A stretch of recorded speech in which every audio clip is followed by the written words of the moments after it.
Hola, ¿cómo están? Espero que todos muy bien.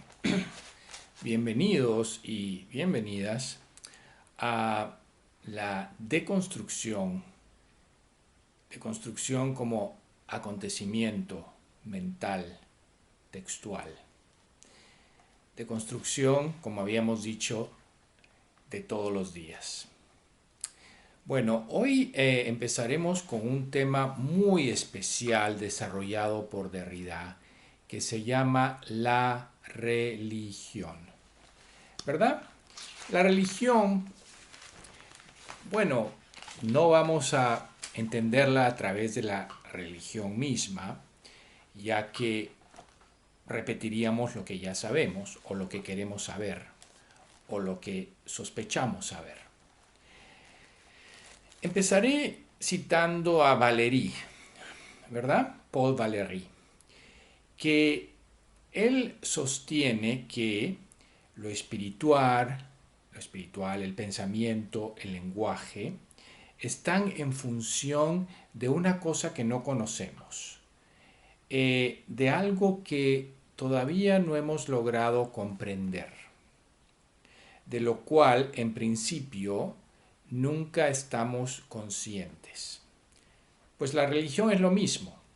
La repetimos, la conjuramos, ¿verdad? La explicamos de mil maneras, pero el lenguaje, el pensamiento, la parte espiritual y todo lo que combinamos para entender la religión no viene de la religión misma, viene de otro lugar, de otro espacio, de un acontecimiento diferente a todo lo que podemos aprender en el conocimiento de los libros religiosos, ¿no? Entonces, según Valéry, el objeto más auténtico del pensamiento es lo que no está presente, lo que no existe, lo que no tiene un nombre propio. Valéry, tanto como Derrida, apuntan a ese sobrenombre, a ese nombre que no encaja en ningún nombre. Entonces, ¿qué hay en la base de la religión? ¿Qué hay en la base de la religión que propiamente no es, que aún no existe, pero la hace desplazarse tal como la conocemos, ¿no? Y, y bueno, tal como la conocemos, eh, es un camino, ¿no? Que se traza para expander y multiplicar los conocimientos de la religión, que son otros que aquello que la desplaza y que nunca se hace propiamente presente. Entonces, Derrida apunta precisamente a ese espacio donde la religión llega a su margen, en donde se suspende y al mismo tiempo se reafirma. Ese espacio, digamos, habrá siempre estado entre dos cosas, el saber y la fe, entre el conocimiento y la creencia. Entonces ahí ya hay dos palabras importantes para la religión, ¿verdad? Saber y fe y conocimiento y creencia. Pero en ese espacio se van multiplicando otros conceptos que vinculan a la religión. Por ejemplo, lo sagrado, lo indemne, lo santo, ¿no? Lo intocable, lo intocado, lo virgen. Todo eso se va multiplicando y multiplicando los conceptos para destinarlos a una abstracción radical que se puede vincular a lo totalmente positivo, pero también al mal radical. Porque ustedes saben también como yo que las creencias pueden también traer el mal radical, la creencia y la fe en ciertas cosas, como también una justicia muy favorable, ¿no? Entonces, justamente hay que ir conociendo este espacio que es otro a la religión, para poder hacerle justicia a la religión. La deconstrucción no destruye la religión, la deconstruye para comprenderla mejor. Y eso es lo que vamos a hacer. Vamos a ir al acontecimiento textual, mental de la religión, a ese espacio otro de la religión. Entonces, la abstracción radical, ¿no? Lo sagrado, lo indemne, lo santo, se asocia con algo que Derrida llama el desarraigo, ¿no? Con el pensamiento libre, porque antes de todos los nombres de Dios, ¿verdad?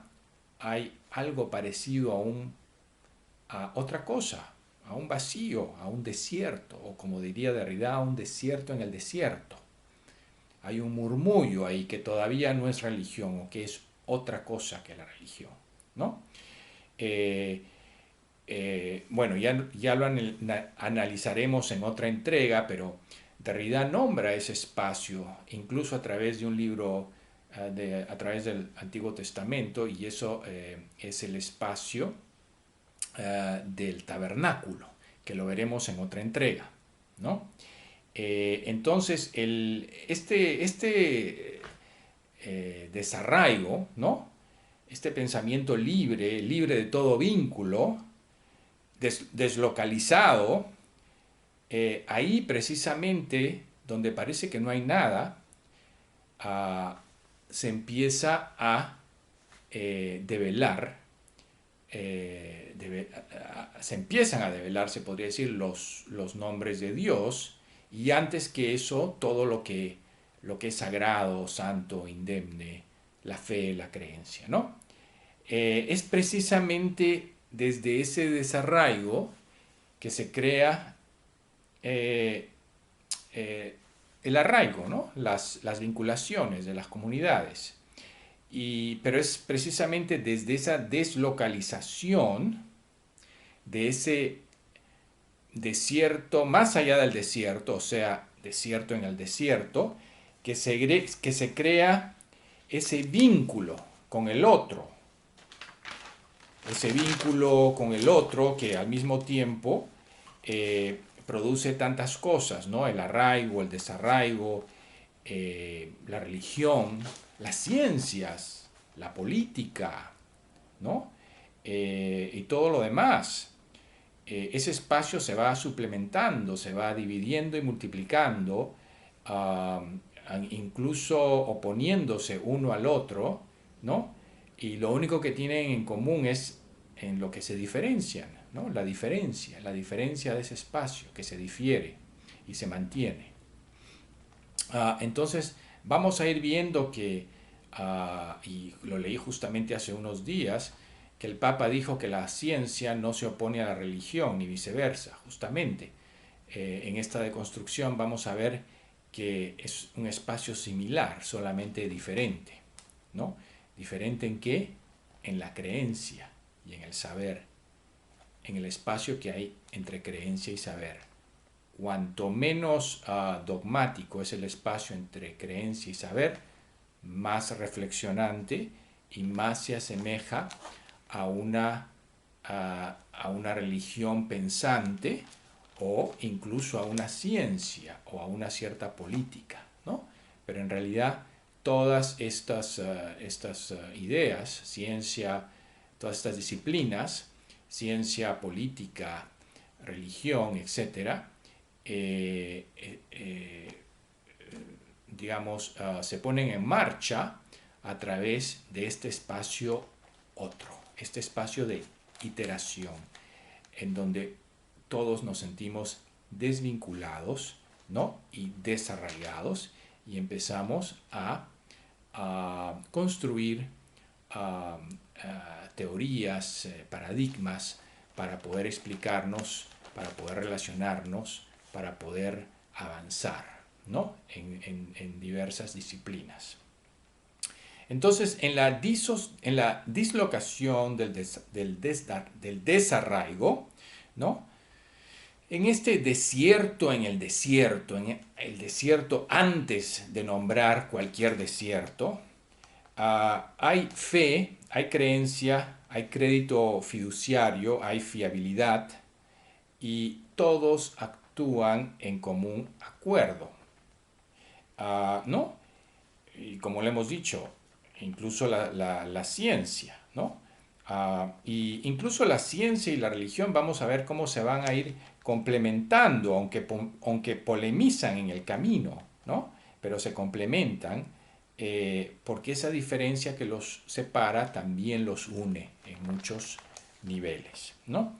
Eh, Hay oposición entonces y alianza entre tecnociencias, ¿no? Tecnología, ciencias, y la fe, ¿no?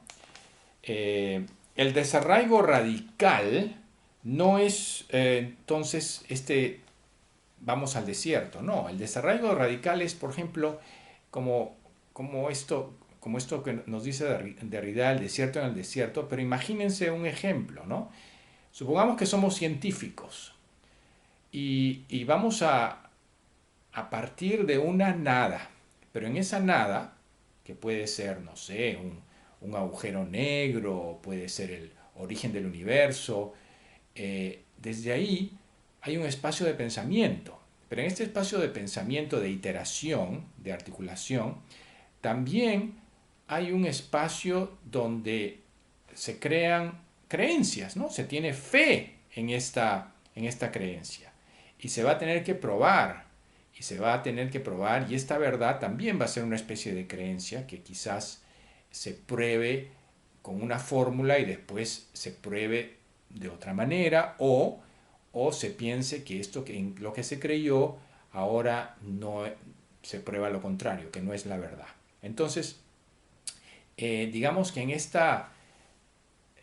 este, como lo diría Heidegger, ¿no? El claro, en este claro, donde parece que no hay nada, es donde empezamos a rebotar, a, digamos, a entrelazar teorías, metáforas, metonimias, ¿no? Para llegar a alguna visión, ¿no? Pero se empieza con algo que no vemos, que estamos ciegos, algo que no es ni siquiera conocimiento, algo que no está presente. Y eso es lo que vamos a tratar de hacer con nuestra fe y creencia, hacer presente aquello que se resiste a estar, lo que nunca va a estar presente. ¿Ok? Eh, entonces, el desarraigo, ¿no? Se multiplica en todas estas ciencias y religiones y políticas que quieren atestar, quieren dar que apelan a una atestación, ¿no? Que llama a la fe, que llama a creer lo que digo, a confiar, ¿no? Eso está en la política mucho, está en la religión, está en todo, está en la ciencia también. Es una fe jurada de los espacios intraducibles, de los espacios que aún no son conocimiento, de los espacios que aún no se hacen presentes en el tiempo, en la época, pero que igualmente llaman a la iteración, al vínculo, ahí justamente en el desarraigo, en el desencanto.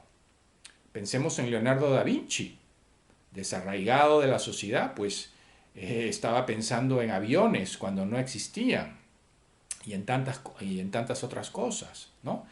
Y a todos estos científicos que se desarraigaron de sus creencias de la iglesia y empezaron ante este desarraigo a descubrir otras cosas que la iglesia no reflexionante, porque también hay una iglesia reflexionante al estilo Kant, la iglesia dogmática no permitía pensar.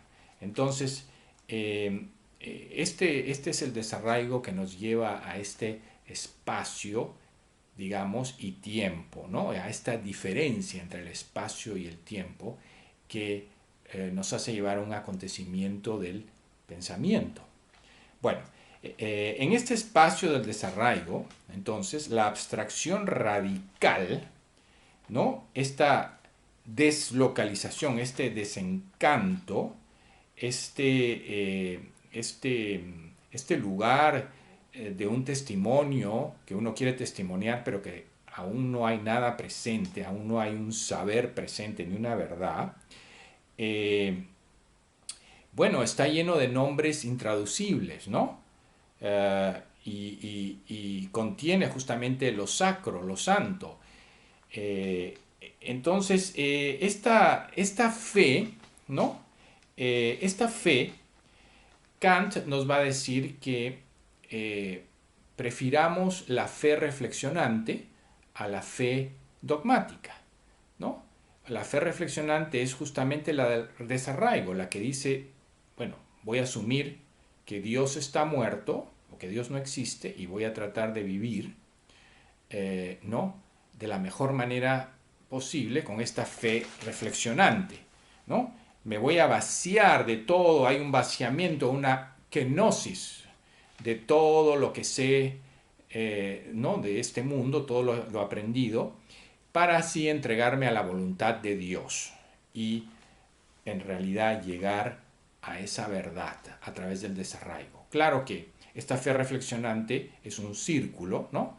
que gira alrededor de Dios, aunque sea un Dios muerto, aunque sea los nombres de un Dios que se ha ido, pero no sale de ese marco. Pero de todas maneras es una primera intención de la fe de entrar en razón a través de una fe reflexionante, ¿no? Entonces,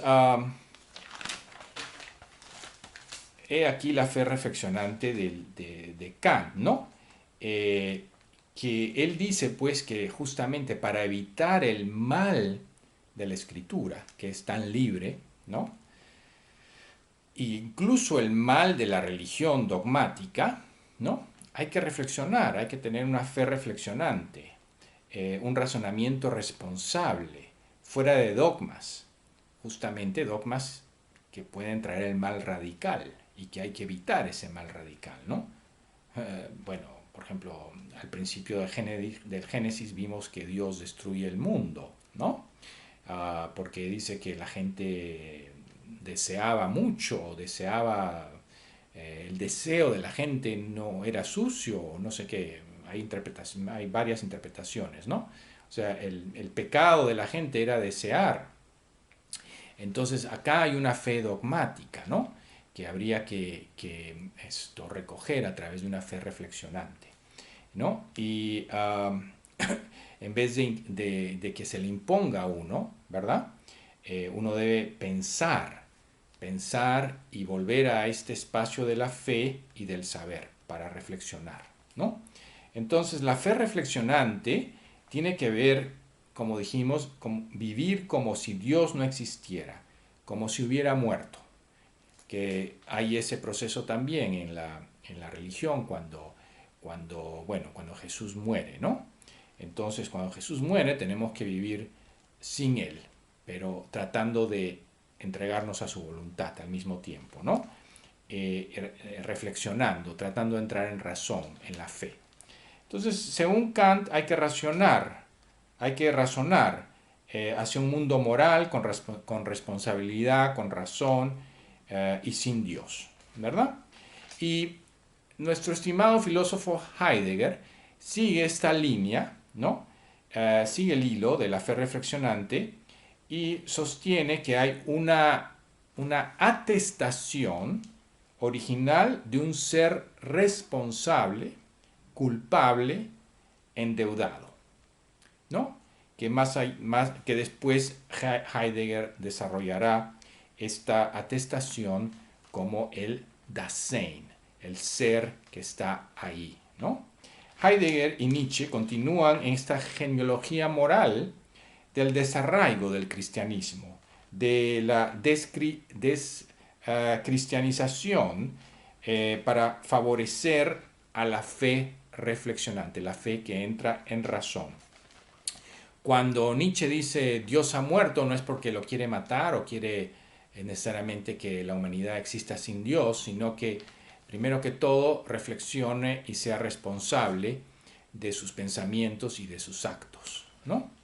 Para ver dónde lleva eso. Y todo eso, pues, todo ese desarraigo, toda esa descristianización genera un exceso, una, como diría Derrida, una sobrepuja en la repetición ontológica del ser. Porque la ontología, pues, es el estudio del ser, ¿no? Y se supone que Dios, en la ontoteología, es el ser más allá de todos los seres, ¿no? Por eso se llama ontoteología, porque se entiende a Dios a través de la filosofía, de la razón, de la ontología, del origen del ser, pero, digamos, de un ser que es más allá de todo ser, ¿no? Que también esa figura está citada en Platón como el concepto del bien. El ser más allá de todo ser es el bien. Y en la ontoteología sería Dios, uno de los nombres de Dios, ¿verdad? Entonces, toda esta repetición ontológica, lo que ocurre es que ya el ser no va a ser único, Dios todopoderoso, omnisciente, omnipotente, etcétera, ¿no? Sino que este exceso, cuando hay este desarraigo, se va a producir un exceso de este ser, ¿no? Que ya no va a ser algo igual consigo mismo. Y eso va a ser muy interesante. En la religión, ¿no? Esto que no necesariamente apela, la religión apela a la unidad, ¿no? O sea, a la religión, digamos, ortodoxa, la religión más, digamos, ideológica, ¿no? Apela a que el ser es único, ¿no? Indivisible y presente, omnipresente. Pero la religión reflexionante, que entra en razón a través de esta ontoteología, va a apelar a una heterogeneidad entre fe y saber. O sea, va a permitir un espacio entre fe y saber para pensar, ¿no?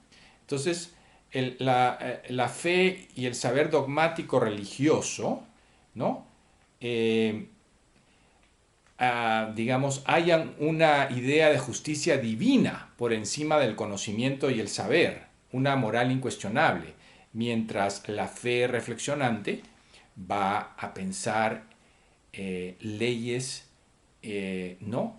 Aquí en este mundo, para poder entender y saber y conocer la justicia justamente en este mundo. Bueno, con eso concluimos hoy este capítulo sobre el desarraigo y la religión y la fe y el conocimiento, y seguiremos en la próxima entrega. Gracias por escuchar.